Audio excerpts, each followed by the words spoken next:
Bonjour à toutes et à tous et bienvenue dans ce nouvel audio consacré aux aidants. Aujourd'hui, je voudrais vous parler d'un sujet à la fois très concret et profondément humain. Un sujet dont on parle encore trop peu. Quand on est aidant, que devient le couple? C'est-à-dire comment préserver le lien conjugal quand la relation change, parfois sans qu'on s'en rende compte. Il y a quelque chose de très particulier dans ces situations. Au début, rien ne bascule vraiment. Il n'y a pas de rupture nette, pas de moment précis où l'on se dit « ça y est, notre relation a changé ». Ce sont des ajustements discrets, un rendez-vous médical qui s'ajoute, une fatigue qui s'installe, des gestes du quotidien qui deviennent nécessaires.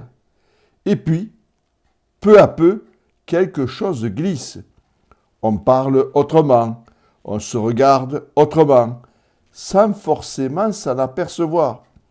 La relation conjugale laisse place à une autre forme de présence, plus attentive, plus vigilante.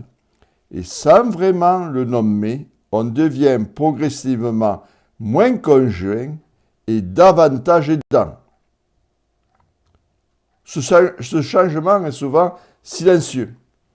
Les mots du couple sont toujours là. On continue à dire « mon mari »,« ma femme ». Mais dans la réalité, il faut penser au traitement, anticiper les difficultés, organiser le quotidien.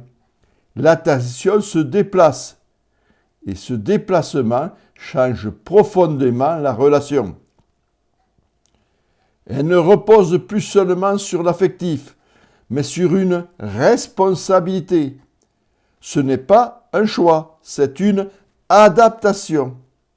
Mais à force de s'adapter, une place peut s'effacer, celle du couple. Il y a quelque chose de très fort dans ce que vivent beaucoup d'aidants. Ils aiment profondément la personne avec qui ils vivent, mais en même temps, ils se sentent fatigués, parfois agacés, parfois seuls.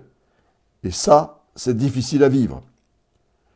Dire sa fatigue peut donner l'impression de trahir. Exprimer un agacement peut faire naître de la culpabilité. Alors, on se tait, on fait, on tient, on continue. Mais ce qui n'est pas dit ne disparaît pas. Ça s'installe autrement. Souvent dans une distance qui ne se dit pas, non pas parce que l'amour disparaît, mais parce qu'il n'a plus vraiment d'espace pour s'exprimer autrement que dans l'aide. Avec le temps, certaines choses changent. Les moments à deux deviennent plus rares, les échanges deviennent plus fonctionnels, la spontanéité recule. Le couple ne disparaît pas, mais il passe au second plan. Et pourtant, un couple ne repose pas seulement sur la présence.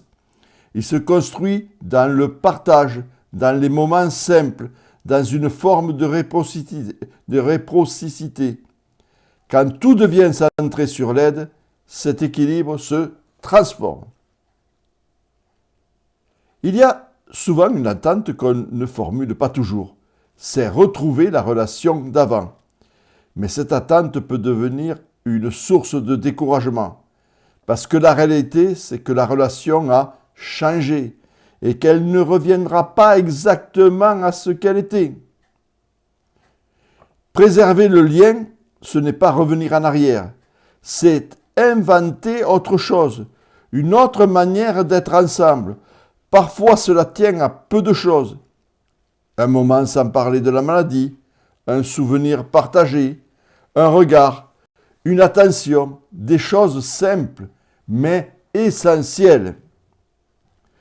Même dans des situations difficiles, le lien peut rester vivant, à condition de lui laisser une place, même petite, même fragile, un moment dédié, un temps protégé, une façon de se rappeler qu'il y a une histoire commune. Parfois, cela passe aussi par un soutien extérieur, un espace de parole, une aide qui permet de souffler, pas pour faire mieux, mais pour ne pas rester seul. Quand on prend un peu de recul, on voit autre chose. L'amour ne disparaît pas, mais il change de forme. Il devient plus discret, plus silencieux. Il se loge dans les gestes, dans la présence, dans la constance. Mais lui aussi a besoin d'exister autrement.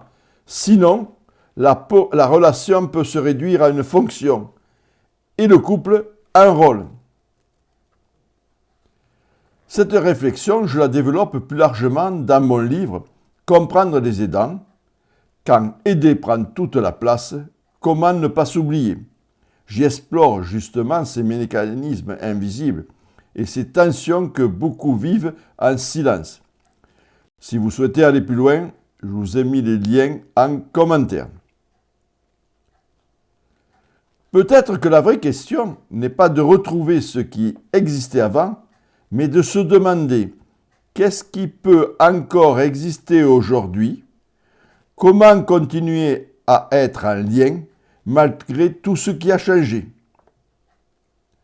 Si ce sujet vous parle, si vous êtes concerné de près ou de loin, je serais vraiment intéressé d'avoir votre retour. Et enfin une question. Qu'est-ce qui vous aide aujourd'hui à préserver un lien qui ne soit pas uniquement celui de l'aide? Merci pour votre écoute et à très bientôt pour un prochain audio.